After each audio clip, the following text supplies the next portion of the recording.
আসসালামু আলাইকুম গাইস। তো ইদানিং দেখতেছি এলাকার মধ্যে গ্যাংস্টার হয়ে গেছে, মানে গ্রামের গ্যাংস্টার। তারা গ্রামে বহুত বড় বড় গ্যাংস্টার আছে, মানে অন্যায় দেখলে তাদেরকে কথা বলতে হয় না, তাদেরকে কথা বলতে হয় কিছু আবলামি করার জন্য।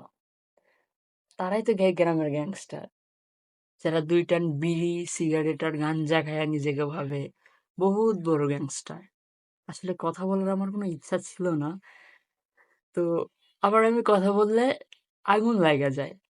এনে এনে সবখানে আমার কথা নাকি হজম করতে পারে না পোলাপান। মানে একটু খোঁচা দিয়ে কথা কই তো।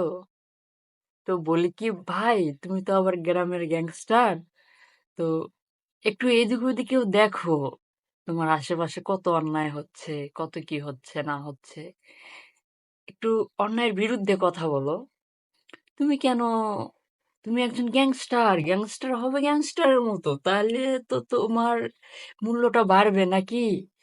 তুমি মিছে হুদাই কি করো না করো, নিজেকে একটু আপডেট করো, পরিবর্তন করো নিজেকে, নিজের কর্মক্ষেত্রটাকে একটু পরিবর্তন করো। হ্যাঁ, আহ, কিছুদিন মানে এখন না রেগুলার ভিডিও আপলোড করার ইচ্ছা জাগছে, কারণ ইদানিং দেখতেছি আবার কন্টেন্ট ক্রিয়েটরের অভাব নাই। তো এত যদি কন্টেন্ট ক্রিয়েটর হয় যারা এগুলা বিষয়ে মানে একটু একটু জানে বা একটু ধারণা আছে, তাদেরকে কি হবে? তাদের তো ভাত মেরে খাওয়া হবে রে ভাই। আর আমার রোস্টিং করার খুব অনেক আগে থেকে ইচ্ছা, যে রোস্টিং করব বা রোস্টিং ভিডিও বানাবো, কন্টেন্ট ক্রিয়েটর হব। টিকটক প্রতিবন্ধী না, তো ইচ্ছাগুলো এখন পূরণ করতে হবে। যার কারণে এই যে একটা ছোট্ট ভিডিও, আমার লাইফের ফার্স্ট ভিডিও আপলোড দেওয়া। তো এখন রেগুলার ভিডিও ইনশাল্লাহ আপলোড দিব। তো যতদিন পর্যন্ত সফলতা না পাবো, সফল হওয়া পর্যন্ত ইউটিউবে 1K সাবস্ক্রাইবার অর্জন না করা পর্যন্ত আমি ভিডিও রেগুলার আপলোড করতে থাকি। তো ধন্যবাদ।